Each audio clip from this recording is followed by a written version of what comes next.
जैसा कि आप सब लोगों को पता है, गोल्ड एक्सट्रीम बुलिश है, मंथली में भी, वीकली में भी, और डेली में जस्ट गोल्ड रिट्रेस हुआ है अभी। डेली में भी मार्केट ने अपना ट्रेंड अभी तक चेंज नहीं किया। ऐसा ही है ना?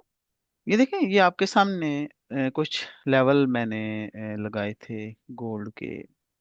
वीकली का चार्ट है आप लोगों के सामने। यहाँ पे क्या है, जो डीलिंग रेंज लो लिखा हुआ है, ये प्रॉपर एक स्विंग है, 3 कैंडल पैटर्न है। मैंने आपको बताया था कि ऐसा पैटर्न जो 3 कैंडल्स पे मुश्तमिल हो, जिसके राइट और लेफ्ट कैंडल्स ऊपर हों और मिडल वाली नीचे हो, तो ऐसे पैटर्न को हम स्विंग कहते हैं। बुलिश स्विंग हो सकता है वो, बेयरिश स्विंग भी हो सकता है। तो ये हमारे पास एक कंप्लीट पैटर्न है जो कि यहाँ पे बुलिश स्विंग है। बुलिश में क्यों कह रहा हूँ? ऐसे मार्केट आई थी और ऐसे उसने अपना सफर कंटिन्यू रखा। यानी पहले रेट नीचे आया था, फिर रेट गोल्ड का ऊपर चला गया, तो ये बुलिश स्विंग है। इसी तरह अगर आप यहाँ पे देखें टॉप पे, यहाँ पे, तो यहाँ पे भी 3 कैंडल पैटर्न है। एक कैंडल लेफ्ट साइड पे नीचे है, एक राइट साइड पे नीचे है, मिडल वाली ऊपर है। जो गोल्ड ने ऑल टाइम हाई लगाया था अपना, यहाँ पे भी बाकायदा एक पैटर्न है। तो दो जो शराइत हैं वो पूरी हो चुकी हैं डीलिंग रेंज के लिए। मैं ये कहना चाह रहा हूँ कि डीलिंग रेंज के लिए, जहां से डीलिंग रेंज स्टार्ट हो, अगर हम बुलिश हैं तो वहां पे एक बुलिश स्विंग होना चाहिए, और जहां पे डीलिंग रेंज का हाई बने वहां पे एक बेयरिश स्विंग होना चाहिए। ये तो दो शर्तें हैं, दो टर्म्स हैं ये, कि एक तरफ बुलिश स्विंग हो, एक तरफ बेयरिश स्विंग हो। एक तो ये चीज। दूसरी शर्त ये है कि मार्केट ने दोनों साइड्स की लिक्विडिटी पर्ज की हो। मार्केट ने क्या किया हो, दो साइड्स की लिक्विडिटी पर्ज की हो। जैसे अगर हम देखें यहाँ पे, ये एक बुलिश स्विंग ये भी है ना, ये मार्केट ने इसकी लिक्विडिटी को पर्ज किया था। तो हम इसको मार्क कर देते हैं सेल साइड लिक्विडिटी पर्ज्ड। ठीक है, यहाँ पे सेल साइड लिक्विडिटी पर्ज हुई है। और इसी तरह यहाँ पे ब्रेक ऑफ स्ट्रक्चर हुआ था। बाद लोग इसे जी। ब्रेक इन मार्केट स्ट्रक्चर भी कह देते हैं। ठीक है, ब्रेक ऑफ मार्केट स्ट्रक्चर हुआ था, तो बाय साइड की भी लिक्विडिटी रन हुई है। इससे पहले अगर आपने YouTube की क्लासेस देखी है ना, जो मैंने हाल ही में अपलोड की हैं, जो मैंने अभी लास्ट क्लास अपलोड की थी, उसमें मैंने बताया था कि हाई रेजिस्टेंस लिक्विडिटी क्या होती है और वो कैसे रन होती है। तो यहाँ पे भी मार्केट ने लिक्विडिटी ली भी और रन भी किया उसको। यानी उसी लिक्विडिटी को लेके मार्केट ने ऑल टाइम हाई लगा दिया। क्लियर यहाँ तक? जी। अभी जी। आप जी। लोगों को मैंने क्या बताया? तैयब आप इधर स्पेशली आप तवज्जो रखिएगा, ठीक है? कुछ लड़के ऐसे हैं कि जिनका जो कॉन्सेप्ट है वो क्लियर है, जिस तरह अभी असद हैं खास तौर पे, एक दो लोग और हैं, तो उनका क्लियर है। आपने तवज्जो इधर रखनी है। एक दफा मैं फिर बता देता हूँ। डीलिंग रेंज ऐसी कर्व होती है, ऐसा एक मूव होता है। अगर हम बुलिश हैं तो एक तरफ बुलिश स्विंग होगा और एक तरफ बियरिश स्विंग होगा। बारिश। और मार्केट ने दोनों तरफ की लिक्विडिटी को या पर्ज किया होगा या रन किया होगा। सही? अच्छा, अब हम इस पूरी लेग का, ये जो बुलिश ऑर्डर फ्लो था, इस पे हमने लगाया प्रीमियम डिस्काउंट। ये आपके सामने इक्विलिब्रियम लेवल है ये वाला, और इससे ऊपर ऊपर ये वाला एरिया जो है इक्विलिब्रियम तक, ये जो कलर नजर आ रहा है आपको, ये है प्रीमियम और ये है डिस्काउंट। डन हो गया?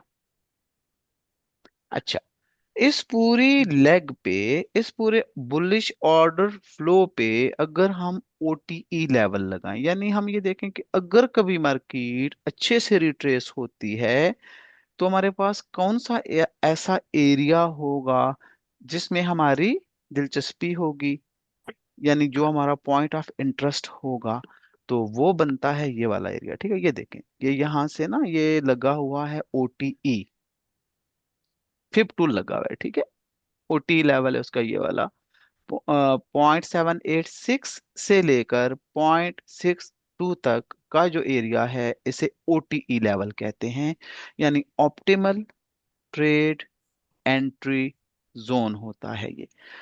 और इसके साथ अलाइन है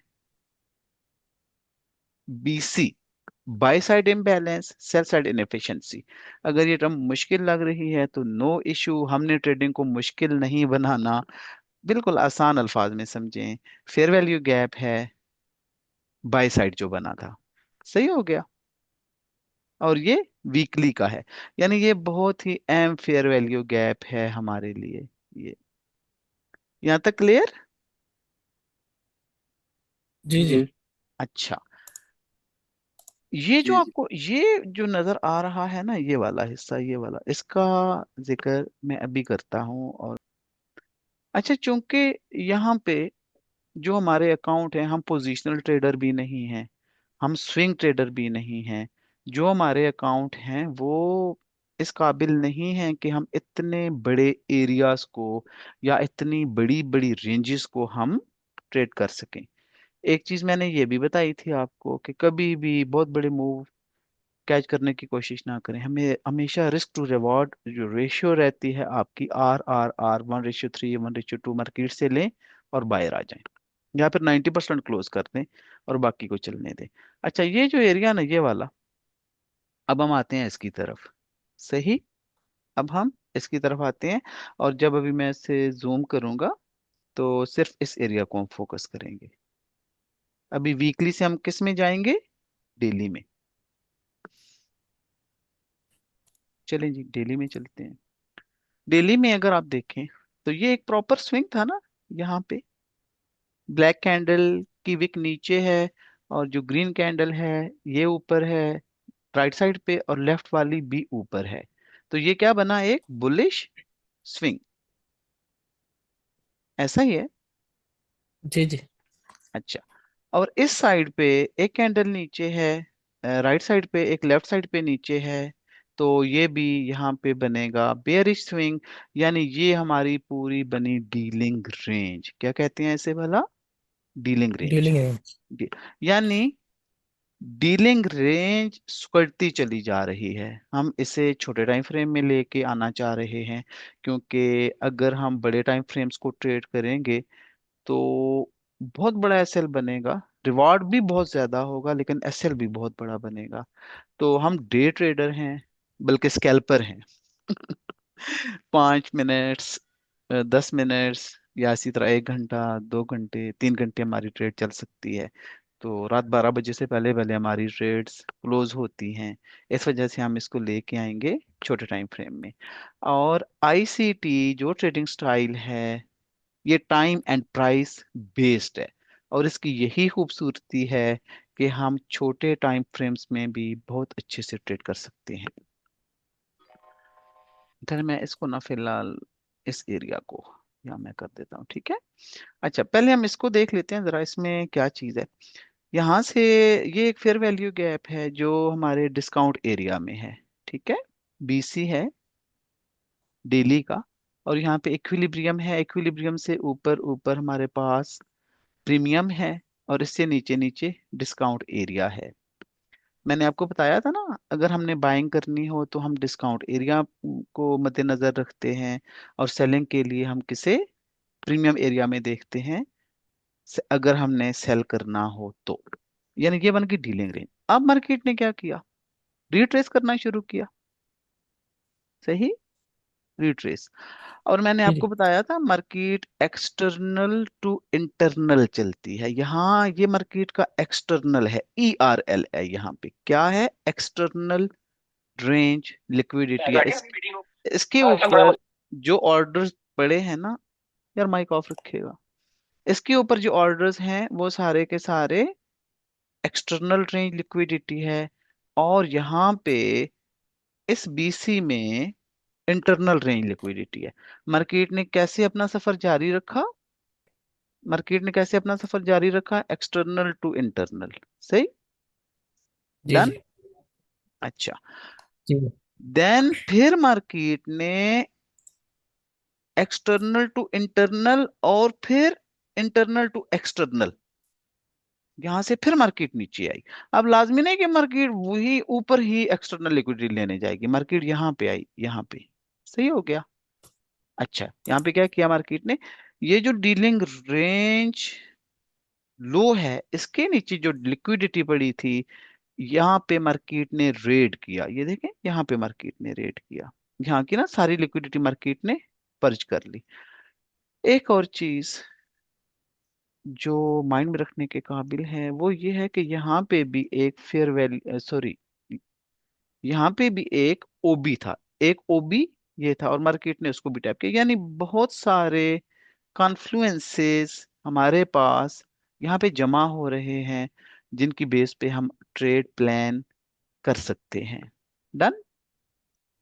इसको मैं हटा रहा हूँ। जी जी अच्छा, जी सर। यहाँ पे जब मार्केट ने एक दफा लिक्विडिटी ली ना, जब छोटे टाइम फ्रेम में आप जाके देखेंगे तो यहाँ पे टर्टल सूप बना। अभी भी टर्टल सूप है ये। टर्टल सूप क्या होता है? एक फेक मूव कि मार्केट ऐसे दिखती है कि जैसे नीचे जाएगी, यानी ये बावर करवाती है कि मार्केट नीचे जाएगी। वहां पे वो अर्ली बायर्स को और अर्ली सेलर्स को आउट करती है। और फिर चूंकि एक्सट्रीम बुलिश है, और गोल्ड अगर आप फंडामेंटली देखें, टेक्निकली देखें, गोल्ड बुलिश है। और ये गोल्ड का बिहेवियर रहा हजरत आदम अलैहिस्सलाम से लेकर आज तक, गोल्ड बुलिश रहा। बेशुमार ट्रेडर्स को आपने सुना होगा, वो कहते हैं गोल्ड को हमेशा बाय करें, सिर्फ बाय में रहना है गोल्ड में, कभी भी गोल्ड को सेल ना करें। और बहुत सारे ऐसे लोग हैं जो गोल्ड में सेल की पोजीशन ओपन नहीं करते। वो जब भी गोल्ड डिप में जाता है ना, वो बाय करते हैं, वेट करते हैं, जब भी अच्छा डिप लगता है तो वो बाय करते हैं। लेकिन बहुत सारे ऐसे लोग भी हैं जो बाय सेल दोनों तरफ चलते हैं। लेकिन अगर आप गोल्ड में लॉन्ग टर्म में बाय की तरफ रहेंगे तो आप फायदे में रहेंगे। जब भी गोल्ड अच्छा खासा रिट्रेस हो, हमेशा बाय देखें। जब रैली लग रही हो सेल की, उससे दूर हो जाएं। वो जो उस वक्त आंधी और तूफान चल रहा होता है ना, जिसमें बेशुमार रिटेलर्स के अकाउंट ब्लो हो रहे होते हैं, उससे दूर रहें। वेट करें, मार्केट अपनी बेस बनाए किसी लिक्विडिटी पूल में, लिक्विडिटी एरिया में जाए, वहां पे जाके स्टे करे। और अब टर्न, किसी टर्निंग पॉइंट से मार्केट टर्न लेना शुरू करे। अब टर्न, अब मार्केट टर्न कैसे होगी? पहले 1 मिनट का ट्रेंड शिफ्ट होगा, फिर 3 मिनट्स का शिफ्ट होगा, फिर 5 मिनट्स का शिफ्ट होगा, फिर 15 मिनट्स का। और अच्छी रैली लगने के बाद जब 15 मिनट्स का ट्रेंड शिफ्ट हो जाए ना, तो फिर आप देख सकते हैं बाई की ट्रेड। अच्छा, यहाँ आ जाए जरा, अब आगे आ जाए। यहाँ तक तो हमने डीलिंग रेंज का जिक्र किया कि कैसे उसने टर्टल सूप बनाया, कैसे उसने लिक्विडिटी ली, और डीलिंग रेंज होती क्या है। सही हो गया। अच्छा, अब यहाँ पे देखते हैं, ठीक है, क्या हो सकता है। जब मार्केट रिट्रेस हुई थी ना, ये तो डीलिंग रेंज थी, इसको तो हमने डिस्कस कर लिया ना। जब मार्केट ऐसे करके रिट्रेस हुई थी, तो जब इसने ये वाली लिक्विडिटी ले ली डीलिंग रेंज लो की, तो अब हमारे लिए तो जो दिलचस्पी का बायस है, जो एरियाज ऑफ इंटरेस्ट हैं, वो हम मार्क करते हैं। ये देखें, ये सेल साइड इम्बैलेंस है, यानी सीबी बना। एक तो हमारे लिए ये एम है इस पूरी कर्व में, और दूसरा ये एम है, एक यहाँ पे बना था, डेली की बात हो रही है। ऐसा ही है। यानी ये एक ये वाला फेयर वैल्यू गैप और एक ये वाला फेयर वैल्यू गैप हमारे लिए एम है। जब भी मार्केट टर्न होगी, जब भी मार्केट वापस बुलिश होगी तो हमारे लिए ये दो एरियाज अहम रहेंगे, और इनसे मुतल्लिका, इनसे related areas of interest, point of interest, यानी पीडी अरेज।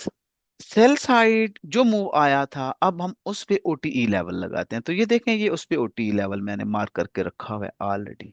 पहले तो इस चीज को डिस्कस कर लेते हैं। जब मार्केट वापस बुलिश हुई, तो सबसे जो पहली रुकावट थी रास्ते में वो था सेल साइड इम्बैलेंस, ये वाला बाई साइड इनएफिशिएंसी, यानी ये वाला फेयर वैल्यू गैप। मार्केट ने एक दफा न, एक दफा, दो दफा, थर्ड टाइम, फोर्थ, फिफ्थ, 6 दफा मार्केट ने कोशिश की और उसको ब्रेक नहीं कर पाई। ठीक है, बार बार यहाँ से ना मार्केट को रिजेक्शन मिलती रही, बिल आखिर वो ब्रेक हो गया। अब जब ये ब्रेक हो गया, जब ये ब्रेक हो गया, तो हमारे लिए जो एक चैनल बनेगा वो क्या बनेगा, ये वाला फेयर वैल्यू गैप, और ये वाला, ये एक पूरा हमारे लिए बन जाएगा चैनल। यानी हम यहाँ से लेकर यहाँ तक बाय देखेंगे, और अगर यहाँ से मौका मिला तो फिर सेल भी देख सकते हैं। ये अगर हम यहाँ से बाय की पोजीशन ओपन करते हैं छोटे टाइम फ्रेम में जाके, तो जो हमारा टारगेट रहेगा वो ये फेयर वैल्यू गैप रहेगा, इसका सीई लेवल। सही। और ये जो शेयर वाली गैप से ऊपर प्राइस गई ना, ये तो मैनिपुलेशन हुई है यहाँ पे। ऊपर ओबी भी था, मैं उसकी तरफ बाद में चलता हूँ, उसको भी देखते हैं। अच्छा ये बताएं, यहाँ तक समझ आई आप लोगों को?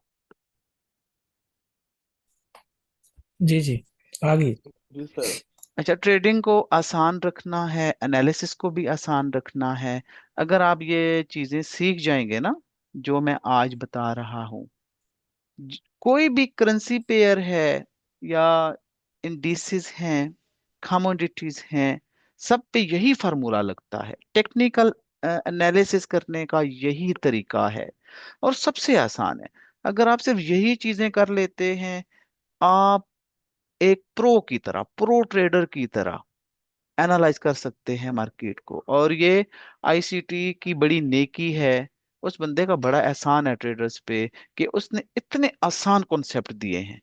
यहाँ पे हम पैटर्न्स की बात नहीं कर रहे, सपोर्ट एंड रेजिस्टेंस की बात नहीं कर रहे, रिटेल प्राइस एक्शन की बात नहीं कर रहे। ठीक है, सपोर्ट और रेजिस्टेंस तो होती है आईसीटी में भी, लेकिन हम एक रिटेल ट्रेडर की नजर से इन चीजों को नहीं देखेंगे, बल्कि बिल्कुल उसके उलट सोचेंगे। डन हो गया। अच्छा, जो हमारा पर्सपेक्टिव रहता है एनालाइज करने का, अगर हमारा मेन टाइम फ्रेम डेली हो, जो कि अभी है, वीकली हम देख चुके हैं, ठीक है, डेली से हम डायरेक्ट कहाँ जाते हैं, 1 घंटे में। अगर डेली का आपका टाइम फ्रेम बुलिश है, तो 1 घंटे का भी बुलिश रहना चाहिए। और जाके जो एंट्री लेते हैं ना 5 मिनट्स में, अगर वो भी बुलिश है, तो आप, तो आपके तीनों टाइम फ्रेम्स, यानी आपका हायर टाइम फ्रेम, आपका इंटरमीडिएट टाइम फ्रेम, और आपका एलटीएफ लोअर टाइम फ्रेम, ये हो जाते हैं आपस में अलाइन, और आपके एसएल होने के चांसेस रहते हैं बहुत कम, अगर आपका पॉइंट ऑफ इंटरेस्ट अच्छे से मार्क हुआ हो तो। यानी सक्सेस रेशियो आपकी बढ़ जाएगी, विनिंग रेशियो आपकी बढ़ जाएगी ट्रेड करने की। तो मैं बहुत ज्यादा कॉम्प्लिकेटेड नहीं कर रहा चीजों को, उल्टी सीधी टर्म्स भी नहीं लिख रहा, या अच्छा, कुछ लोगों ने ना अपनी तरफ से टर्म्स इंट्रोड्यूस करवा दिए हैं, जैसे रिटेल आईसीटी ट्रेडर। ओ यार बस कर दो यार, रिटेलर आईसीटी। आज मैं एक यूट्यूबर को देख रहा था, यानी वो सरमाइकल भी, अगर उन्हें उर्दू या हिंदी आती हो ना, और अगर वो सुन ले, तो वो भी परेशान हो जाएंगे कि यार ये तो मुझसे भी ज्यादा जानते हैं ये लोग।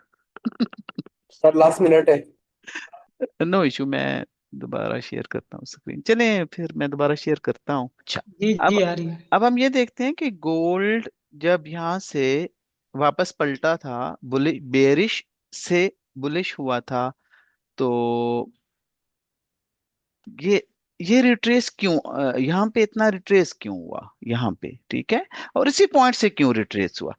मैं आपसे अक्सर एक बात करता हूँ, मार्केट रैंडम नहीं चलती, एलोग्रिदम बेस्ड है, पूरी मैथ है इसके पीछे।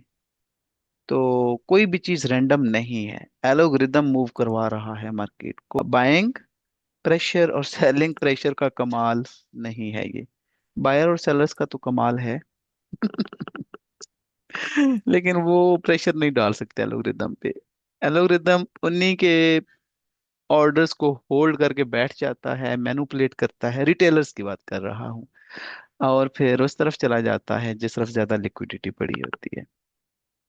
आगे चलते हैं, सही है। अच्छा, अब जरा इस एरिया को फोकस करते हैं, ठीक है, इस एरिया को, कि यहाँ से मार्केट क्यों वापस पलटी।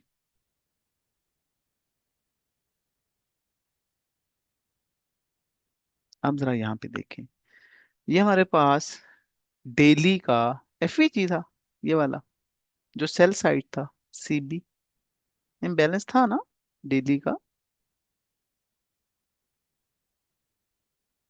वो बोलो भी जी यार। अच्छा अच्छा, नहीं ये अब थोड़ा सा मार्क, जी जी आई थिंक जी सर। ऐसे था ये।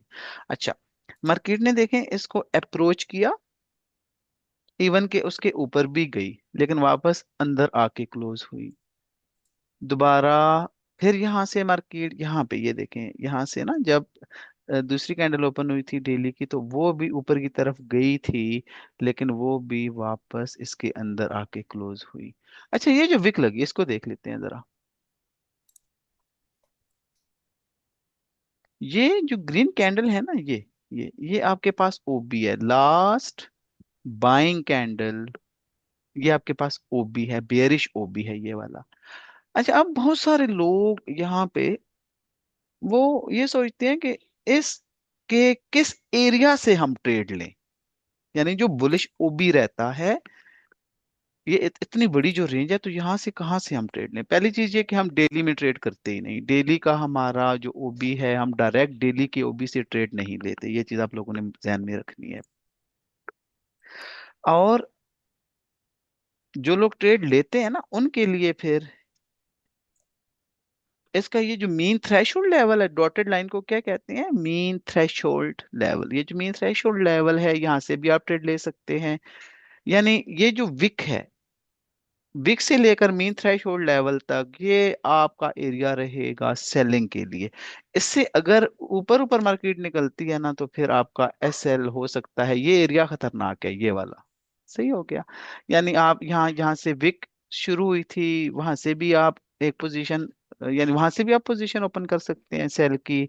यहाँ पे बॉडी थी, बॉडी से भी कर सकते हैं, और इसके मीन थ्रेशोल्ड लेवल से भी। ये एरिया आपका ऐसे रहता है, और इसको मार्क कैसे करते हैं बोला, यहां से लेकर ना, यहां से लेकर विक से लेकर ये जो 0.5 लेवल है यहां तक, ये एरिया रहेगा आपके लिए सेलिंग एरिया। यहां से आप सेल पोजीशन ओपन कर सकते हैं। तो डेली में अगर आप देखें ना, डेली में मार्केट के लिए यहाँ पे कितने कॉन्फ्लुएंसेस थे। सीबी था जो कि प्रीमियम में था, ओबी था प्रीमियम में था, और फिर ओटीई लेवल।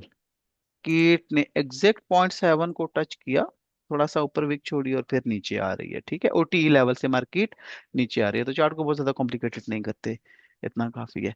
अच्छा, डेली से हम किस में चलते होते हैं, 1 घंटे में, 1 आवर में आ जाएं।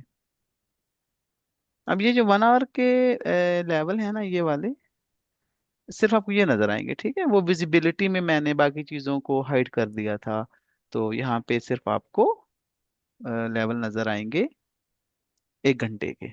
अच्छा, मार्केट यहाँ से वापस आई थी, यहाँ से, यहाँ से। अब यहाँ पे ना सेल पोजीशंस हम ओपन कर सकते थे ऐसे करके, ऐसा मुमकिन है, हाँ कर सकते थे, ठीक है। जब मार्केट ने यहाँ से वापसी का सफर शुरू किया था ना, 1 घंटे का चार्ट है, last break of market structure ये हुआ था। और ये देखें यहाँ पे क्या हुआ था, सीआईएसडी हुआ था। सीआईएसडी को ना हम थोड़ा सा जूम करके देखते हैं कि ऐसा यहाँ पे क्या हुआ था। ये देखें, ये पूरा स्विंग है ना, ये एक राइट साइड पे कैंडल ऊपर है, एक लेफ्ट पे, तो पूरा स्विंग है, डन। और ये एक पूरा स्विंग है, जी एक राइट साइड पे कैंडल नीचे है, एक लेफ्ट साइड पे नीचे है। जब इस किस्म का सीन हो और मार्केट इस स्विंग को ब्रेक कर दे, ये देखें, और विथ फेयर वैल्यू गैप, यानी यहाँ पे सीआईएसडी हुआ जो कि ओवरलैप था किससे, फेयर वैल्यू गैप से, डन हो गया, ऐसा ही है ना। जी जी अच्छा, जी जी ये हमारे पास पहला कॉन्फ्लुएंस है कि अब मार्केट नीचे आएगी, लेकिन हम यहाँ से ट्रेड नहीं लेंगे, यहाँ से ट्रेड प्लान नहीं करेंगे, सिर्फ CISD की बेस पे ट्रेड प्लान नहीं करते, ठीक। ये पहला कॉन्फ्लुएंस है। जैन आप कल पूछ रहे थे ना CISD में और ब्रेक ऑफ मार्केट स्ट्रक्चर में क्या फर्क होता है, सही, जी ये जी CISD हुआ। अच्छा, यहाँ पे ये जो लो है यहाँ पे, ये जब मार्केट ने इसको ब्रेक किया विथ फेयर वैल्यू गैप, तो अब कंफर्म हो गया है कि हमारा जो ऑर्डर फ्लो है या जो मार्केट मोमेंटम है वो शिफ्ट हो चुका है from bullish to bearish. Done. तो ये हमारे पास मार्केट मोमेंटम शिफ्ट हो गया यहाँ पे आके। ये नीचे क्या बना, फिर स्विंग बना प्रॉपर। एक ये इसका हाई है, ये इसका लो है, तो हम यहाँ से सेल प्लान कर देंगे? नहीं नहीं नहीं, यहाँ पे जरा प्रीमियम डिस्काउंट लगाते हैं, ठीक है। इक्विलिब्रियम से ऊपर ऊपर प्रीमियम एरिया है ना, और जी इससे जी। नीचे डिस्काउंट, तो हमने सेल कहाँ से करना होता है? प्रीमियम से। डिस्काउंट से कभी प्रीमियम भी से। सेल नहीं करेंगे। पहली चीज प्रीमियम से सेल करेंगे। दूसरा कॉन्फ्लुएंस है हमारे पास रिजेक्शन ब्लॉक। यहां से मार्केट ने क्या किया, रिएक्ट किया डाउनवर्ड, और हमारा टारगेट क्या रहेगा? सेल साइड लिक्विडिटी, ये वाली। इक्वल लोज भी हैं, ये सेल साइड लिक्विडिटी भी है यहाँ पे, जिसको मार्केट ने आके टारगेट किया, स्टॉप रेट किया, या आप कुछ भी कह सकते हैं, ठीक है। यहाँ पे स्टॉप रेट हुआ, तो यहाँ से हमारी ट्रेड बनेगी यहाँ से। जब आप प्रैक्टिस करेंगे ना, तो तब ये चीजें आपको आएंगी समझ, अदरवाइज नहीं। प्रैक्टिस बहुत जरूरी है। कोई रिस्क को मैनेज करके आप अपना SL रख सकते हैं, रिस्क टू रिवार्ड रेशियो, बस इतनी काफी है, ठीक है। इससे ज्यादा ये जो मूव है ना, इसको पकड़ने की कोशिश ना करें। मैं बार बार आपसे कह रहा हूँ, मूव्स पकड़ने की कोशिश ना करें लंबे लंबे, अपना रिवार्ड लें, बाहर आ जाएं। ये इस मार्केट में $7 ट्रिलियन है भाई, गोल्ड में भी बड़ा पैसा है, हम ग्रैब नहीं कर सकते। अच्छा, ये तो 1 घंटे में थी ना हमारी एंट्री, 1 घंटे में। लेकिन एंट्री लेने के लिए हम डायरेक्ट 1 घंटा मुंतखब नहीं करते, कर भी सकते हैं, आप ले सकते हैं, लेकिन ये थोड़ा रिस्की हो जाता है, सही है, थोड़ा रिस्की हो जाता है। फिर आपका SL बड़ा बनेगा, और अगर SL होगा तो फिर मसला हो जाएगा। एंट्री जो एंट्री टाइम फ्रेम हमारा रहेगा ना, वो 5 मिनट रहेगा। अगर आपका main time frame, higher time frame है आपका डेली, इंटरमीडिएट टाइम फ्रेम है आपका 1 आवर। डेली के बाद क्या होगा? 1 आवर, 4 आवर में नहीं जाना, सही है। डेली के बाद 1 आवर में आएंगे। और ये चीजें किसने बताई हैं? ICT ने। 1 आवर के लिए एंट्री आप ले सकते हैं 5 मिनट में भी, और 3 मिनट्स में भी ले सकते हैं। तो हम 5 मिनट में चलते हैं, इस एरिया को जाके देखते हैं कि क्या हुआ था यहाँ पे। फेलियर स्विंग्स मैंने पढ़ाए थे इससे, जो पिछली क्लास थी ना, अगर आप लोगों को याद हो तो। ये देखें फेलियर स्विंग्स की कैसे लिक्विडिटी लेती है मार्केट, ठीक। फेलियर स्विंग्स को मार्केट ने, ये देखें। अच्छा, पता है जब भी मार्केट लिक्विडिटी कहीं पे इंजीनियर करेगी तो उसको लेने जाएगी जरूर। अब जब यहाँ से मार्केट नीचे आई थी ना, तो लिक्विडिटी इंजीनियर करके आई थी ना, तो देखें मार्केट मार्केट ने जाके वो लिक्विडिटी ली है, सही है। अच्छा, ये तो 1 घंटे को हमने जी डिस्कस जी किया था, इसको मैं हटा देता हूँ। अगर हम डायरेक्ट यहाँ से प्लान करेंगे एंट्री, तो एग्रेसिव हो जाएगी ना। एग्रेसिव आप तब लें जब आपको बहुत ज्यादा ग्रिप हो जाए मार्केट पे। मैं तो कहता हूँ फिर भी एग्रेसिव एंट्रीज नहीं लेनी चाहिए यार। मैं तो जब भी एग्रेसिव चला हूं ना, लॉस ही होता है, ज्यादा दफा लॉस हुआ जब भी एग्रेसिव चले। अच्छा, अब जरा फिर डीलिंग रेंज मार्क करते हैं। डीलिंग रेंज लो, डीलिंग रेंज हाई। डन हो गया। ये बाई साइड की लिक्विडिटी ली जी। इसने इसने सेल साइड की। डन। अच्छा, ये क्या बनेगा? Intermediate term high, short term high, ये मैं चीजें पढ़ा चुका हूं पहले, ये भी शॉर्ट टर्म हाई। तो इंटरमीडिएट टर्म हाई आपके पास क्या रहता है? First line of defence.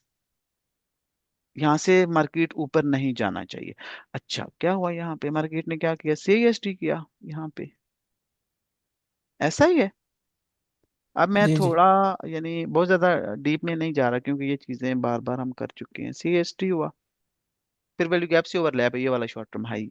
और हमारे पॉइंट ऑफ इंटरेस्ट से, एरिया ऑफ इंटरेस्ट से मार्केट रिएक्ट कर रही है। डन हो गया 1 घंटे में जो हम बात कर रहे थे। तो अब आप ट्रेड कहाँ से प्लान कर सकते हैं? जब मार्केट वापस पलटेगी ना, CAST करने के बाद फिर वैल्यू गैप यहाँ से, ये आपके पास शॉर्ट टर्म हाई है, बेरिश और OB भी है, और मार्केट CASD भी कर चुकी है। तो आपके पास मूव कैसे बनेगा? ऐसे फिर नीचे की तरफ। यानी अगर हम थोड़ा अपने आप को सेफ साइड पे रख के एंट्री प्लान करें, तो एंट्री इस तरह आप इस शॉर्ट टर्म हाई से ऊपर भी रख सकते हैं SL, बिल्कुल, ये तो बहुत छोटा सा बनेगा, और यहाँ पे भी रख सकते हैं। और आप टारगेट किसे करेंगे? सेल साइड लिक्विडिटी, जो कि ये है, ये इस सेल साइड लिक्विडिटी को टारगेट करेंगे। सही हो गया। अपना रिस्क टू रिवार्ड लें, बायर आए। और ये देखें, इसके बाद फिर मार्केट ने मार्केट मेकर सेल मॉडल बनाया, और फिर आज की बात कर लेते हैं। बहुत दूर तक आई मार्केट। अच्छा, आज भी हम थे जी, यहाँ पे थे। यहाँ पे बात करते हैं मार्केट ने कहाँ तक आना था, और ये मैंने कल एनालाइज किया था। दोबारा मैं 1 घंटे में हूँ, सही है। आज की ट्रेड्स देखते हैं, दोबारा मैं 1 घंटे में हूँ। ये हमारे पास ना, ये OB थे, ये OB, ठीक, 1 घंटे का OB था। अच्छा, मार्केट आके ना इस OB को मार्केट ने, ये हम पहले भी एनालाइज कर चुके थे, कहाँ, आई थिंक कल, अगर आपको याद हो तो हमने बात की थी इस हवाले से कि यहाँ पे मार्केट आ सकती है। अच्छा, यहाँ से मार्केट ने रिएक्ट किया, यहाँ से, और फिर यहाँ पे ये देखें, इस साइड पे आज जो हारून ने ये ट्रेड दी थी, मैं बच्चों को लेने चला गया था, ये हाई था, ये लो था, ऐसा ही है। इस लो को आप यहाँ पे कंसिडर कर सकते हैं। अच्छा, जी यहाँ सर। से जब मार्केट यहाँ पे आई ना, तो फिर यहाँ पे हमने लगाया था आज OTE लेवल, यहाँ से। लेकिन जो एरिया मैंने मार्क किया था ना, अभी थोड़ी देर पहले आपको दिखाया भी था, वो 81 का मार्क किया था, और 81 से हम तवक्को कर रहे थे कि मार्केट नीचे आएगी, और ये फिर आज हारून ने मूव पकड़ा, मैं नहीं था। अपने प्रीमियम से ना मार्केट कहाँ पे आई? इक्विलिब्रियम तक आई, इक्विलिब्रियम तक आई, और अभी तक मार्केट प्रीमियम में है। अगर यहाँ पे मौका मिले तो हम सेल की ट्रेड प्लान कर सकते हैं, लेकिन मैं चाह रहा हूँ आप बाय में रहें, ठीक है। अगर मार्केट नीचे आती है ना, फिर हम बाय देखेंगे, क्योंकि गोल्ड बुलिश है ओवरऑल। और जैसा कि मैंने पहले भी जिक्र किया, गोल्ड को हमेशा बाय देखें। हाँ, एक चीज जो और है वो ये है कि नेक्स्ट मूव मार्केट का क्या हो सकता है, सही। उस तरफ चलते हैं, दोबारा डेली पे आए। नेक्स्ट मूव हो सकता है ना मार्केट का, ये देखिए मार्केट अपने OT से वो कर रही है, रिएक्ट कर रही है। तो ये वाला जो फेयर वैल्यू गैप है, ये वाला मार्केट इसको अप्रोच कर सकती है। यानी आपका 4127 से लेकर ये वाला जो एरिया है, 4146-50 तक का एरिया बनेगा। यहाँ तक मार्केट अप्रोच कर सकती है, हम यहाँ तक मार्केट को देखेंगे। मे बी मार्केट यहाँ पे आए, बल्कि आना चाहिए, ठीक है, क्योंकि अभी जो मार्केट ने बुलिश मूव लिया हुआ है, उम्मीद है मार्केट यहाँ तक आएगी। मे बी कल की डेट में आ जाए, परसों की डेट में आ जाए। बस अब अभी आप यही माइंड में रखें कि हम, ये जो चैनल बना हुआ है ना, ये वाला एक, ये वाला फेयर वैल्यू गैप, और एक ये वाला जो इन्वर्ट हो चुका है डेली का, ये पहले CB था, अब ये इन्वर्ट हो चुका है। तो यहाँ से लेकर यहाँ तक हम ट्रेड्स प्लान करेंगे प्रॉपर कॉन्फ्लुएंसेस के साथ, जहाँ पे ट्रेड प्रोबेबिलिटी बनेगी, वेट करेंगे, ओवर ट्रेड नहीं करेंगे। और अगर ट्रेड नहीं मिलेगी तो नहीं करेंगे, सही है।